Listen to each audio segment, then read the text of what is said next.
Hi, Gabriel Josiah here.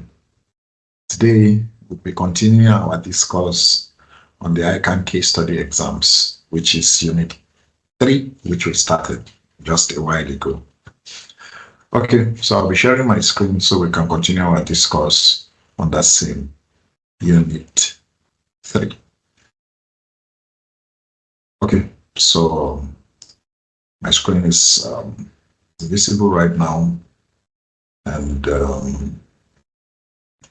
we're talking about dealing with the case study material in the examination. So we introduced the exhibits, and we talked about the exhibits and how they come, the industry, financial, operational, strategic information you have, and how you're expected to read through the documents. So how do you deal with the material? It's very important. Now, the fact is that the case study material in form of exhibits are a whole lot, some close to 13, 14, 15 pages. And the requirements is a major difference from other assessments. The volume of the material requires a structured approach, both in reading and assimilating before attempting the requirements. So you have about 14-page document, so you need to read, and that's why you have 1 hour of your 4 hours allocated to read through. So you have 1 hour reading time. It's essential that as a candidate, you develop a structured approach. This is where your technique comes in, your technique and how you plan, how you read, how you pick out your points. So I advise candidates and my students over the years I've taken this tutor this course. As you are reading, you are taking down notes of very essential and very important points, noting them down on your question paper. Very important. So it's by doing this, you'll be able to maximize your chances of success.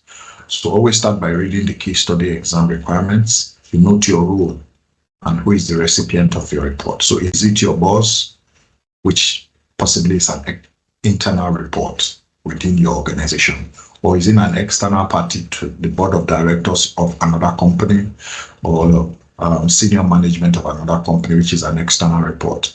So who you are and also who the report goes to, it's very important. It's key in understanding your reading section or reading time. So you read rapidly, be very fast through the case study to establish the key contents, what you need. So there are other areas that are dummy data, you don't need that. So the key contents and parameters are very important. You note them in the information supplied in the exhibits. Reread the requirements to ensure complete understanding of what is required, and break down the tasks into constituent or simple chunks, components as much as possible. So the requirement may be in primary, secondary, and a merged form of different questions into one, because you have just 2 requirements. So take note of the examiner's tenses and his structure in the requirement so that you can address what he asks you to address. Be very careful, because in the examiner's report, past questions, he has complained that candidates did not address the requirements squarely as he asked it. So please read through the requirements and make sure you have understanding of what is required. Break down the tasks in the requirement and answer them very carefully. Reread the case study scenario. Make sure that the exhibits are understood one by one. Note on a separate sheet of paper the key facts on each exhibit. So on your answer sheet, you could go to the back of the answer sheet to take note of the key parts of this. It's very, very important so that you don't forget them as you're structuring and populating the report. Very important. Also reread the numerical exhibits carefully as the first step in your financial analysis. The numerical part of the financial analysis could be ratio analysis, trend analysis, common size analysis. So be careful and you don't write what is not required. So there are ratios that are not required. We have a lot of ratios. We'll be looking at them, the financial statement analysis in chapter 2. So there are a lot of ratios. So we read the numerical exhibit to understand the ratios you are required to calculate, so you don't waste your time. 4 hours is not sufficient.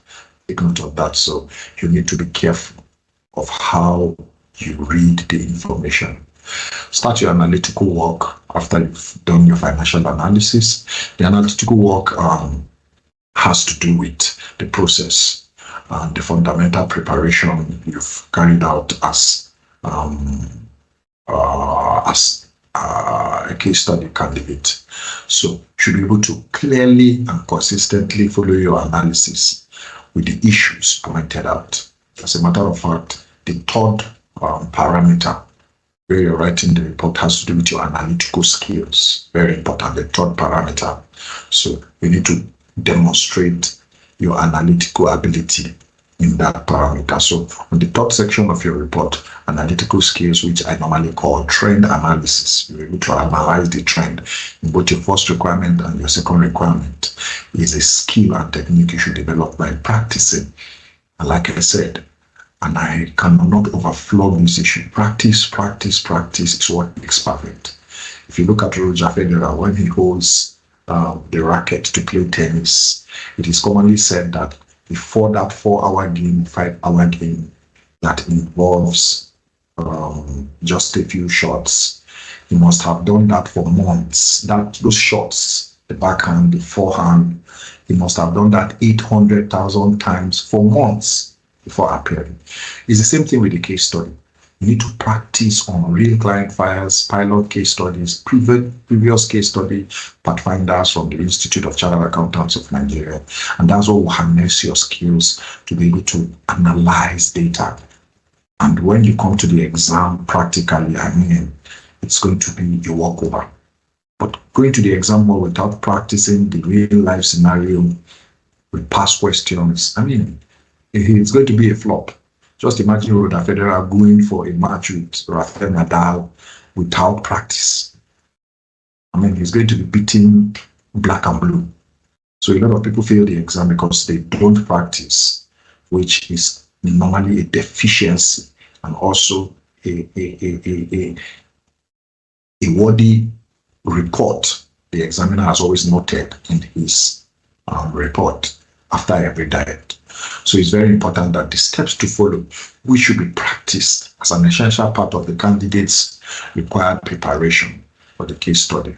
It's key, and they are broadly categorized into these 5 main headings. You assimilate all the data and information provided, understand them, regurgitate them, comprehend them.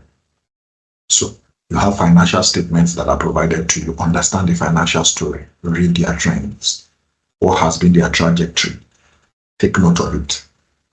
Upward or downward? Very key. The financial data analysis. Understand the specific financial context of the issue. What are they asking you to do? Is there a client issue? Is there a project? Is there a proposal? Is there an appraiser? Which is very important.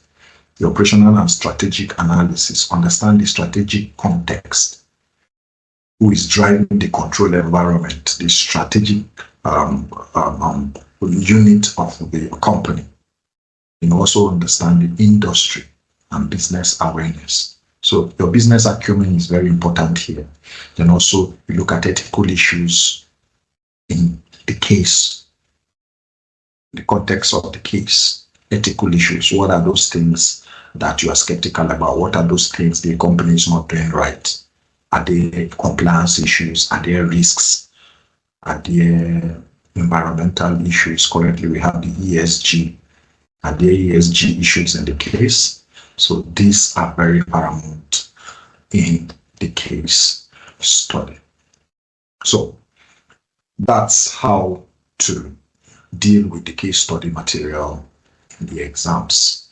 One other thing I would like you to notice that the material comes, like I said previously, as I introduced the case study exam, I said it comes in pre-seen and the unseen.